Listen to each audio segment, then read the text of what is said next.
We've all heard that sexual harassment can happen to anyone, regardless of age, race, gender, or sexual orientation, and that it can happen in a few forms, be that physically, verbally, or online.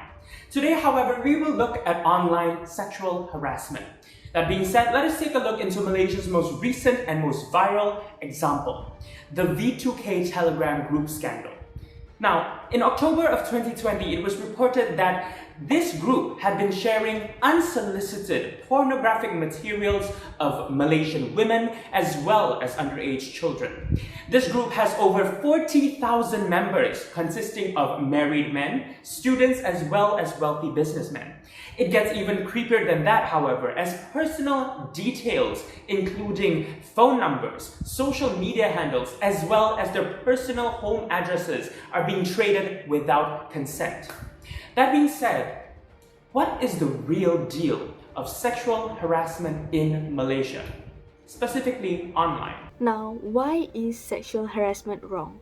If someone is causing this, and it's you, it's very illegal and very disgusting. If you're doing this to a child, if you're sexually harassing a child, you're going against the Sexual Offence Against Children Act. This is under Section 11, where you can be jailed up to a maximum of 3 years. If you're working as an employee and an employer, you're actually going against the Employment Act, Section 81G, and you can lose your job and also be fined, not exceeding 10,000 ringgit. But would you risk it? Then, what if you're thinking of leaking nudes? Maybe of your ex, or someone who broke your heart. But if you're doing this, you're going against the Communications and Multimedia Act 1998, Section 211, where you can be in prison up to 1 year or fine 50,000 ringgit and even both. So before doing all that, think again.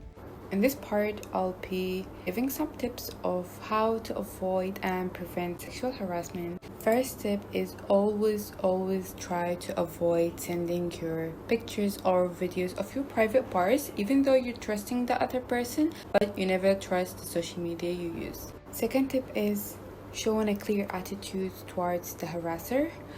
If you feel uncomfortable talking to this person, you try to show a clear attitude or give a real action about it. Third step is always update your privacy setting. Fourth step is create a distraction or cut off a conversation with a diversion. Whenever you feel uncomfortable during the conversation, you always can change the subject or you can cut off the conversation. Fifth point is try to avoid participating on forums or sites that encourage anonymous posts or online forums as your online diary, because it is so easy to get your private information or even pictures through your social media accounts. Never forget that internet is public. Even though your social accounts are private, what you put out there can never be erased. I hope these information and tips keep you safe and aware and help you a lot. Take care. Despite practicing safety online when it comes to avoiding sexual harassment, there's still so much you can do, and there's a good chance that it may still happen nonetheless. So what should we do when it does occur?